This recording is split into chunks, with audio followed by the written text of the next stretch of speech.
What's up guys, Landon here for the SaveState. Director David Ayer finally released the first image of the Joker, Jared Leto's portrayal of it. I mean, it's not all bad. It could be worse. So right off the bat, the biggest thing that I noticed the difference of here from any other portrayal of the Joker in both movie history and comic book history is this Joker just looks more like a traditional thug, a traditional criminal, a Russian mobster. He is no longer this psychological looking thriller of a character and more physical and a little bit more violent. You see him, you know, he's got the pale skin, which is pretty, you know, accurate. He's got the bright neon green hair, which we've seen in both comic books and we've seen in some video portrayal. I will say I'm excited to see a more physical version of the Joker. If this is the version that I wanted or expected, I don't think that's the case by any stretch of the imagination. There's a few things that I have specific issues with. First one's a simple one. He's got damage tattooed on his forehead.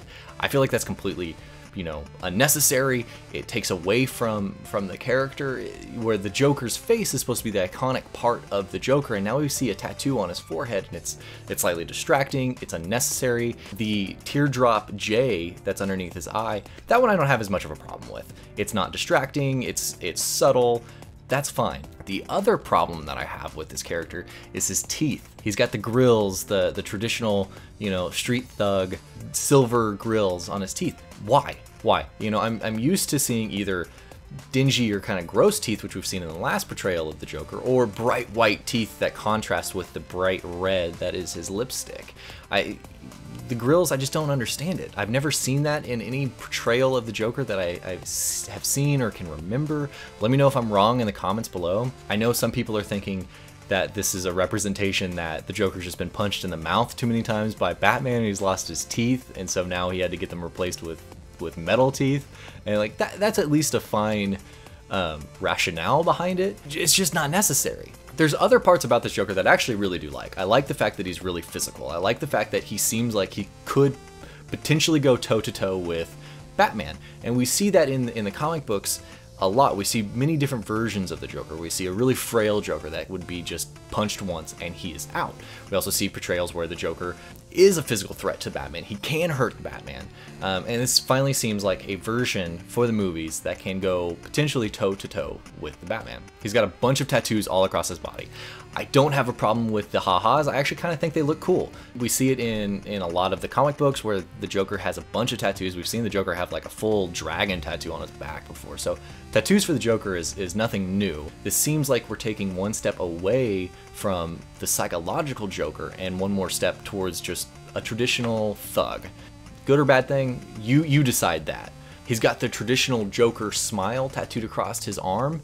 Why is that necessary? I don't know. I mean, he should be able to just do it from his face. I don't know why it's necessary that he's got it on his arm. Maybe he's just gonna go like that. We do see a purple glove, which is a nice nod to the comic book history of him. Most of the time he would have a purple suit with a white glove, but at least kind of we do see some of this bright coloring that we're used to with a Joker that sometimes can't really be pulled off in live action. It is a different take where it's not the leather protective glove. We're seeing more of a rubber glove, more of a surgeon's glove. So I don't know what that's going to play into with his backstory or with his history. Like I said, this isn't all bad. It's just a different take. It's a take that I wasn't expecting. I wasn't hoping for. I didn't think they would go this direction.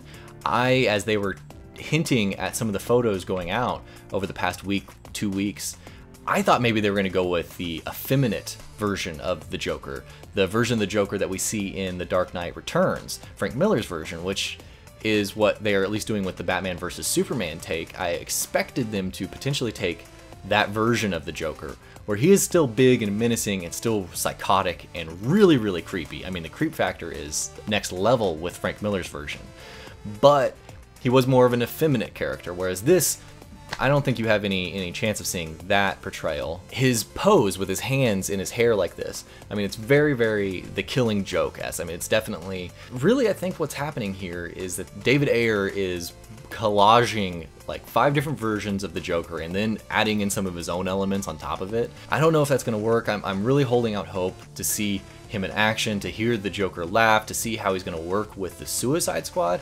I think actually this version for what the Suicide Squad is could work. Will this version of the Joker work within the Batman vs Superman movie that's coming out and wherever they're going to take the Justice League? I really don't know. The thing that I really just don't like about this is what I'm used to with the Joker is he is a part of Batman. They coexist together, and this is one step away from what I think Batman is and one more step towards just a traditional thug, and that's where I think the majority of the issues lie. I wish that there was something a little bit more unique, a little bit more crazy, a little bit more psychological, something that makes him feel, he certainly looks on edge, but it's on edge in just a physical way and less on the creep factor that I expected. So let me know in the comments below, do you guys like this? What version of the Joker did you expect? And can this really work on screen? I have no idea. I'm still holding out hope until we see him live action, see him talking, see his laugh, see a trailer. This isn't what I hoped for, it wasn't what I expected, but I'm still holding out hope that something good will come out of this. Let me know in the comments below if you agree, or if I'm just a blind optimist. Thanks guys, we'll see you guys next time.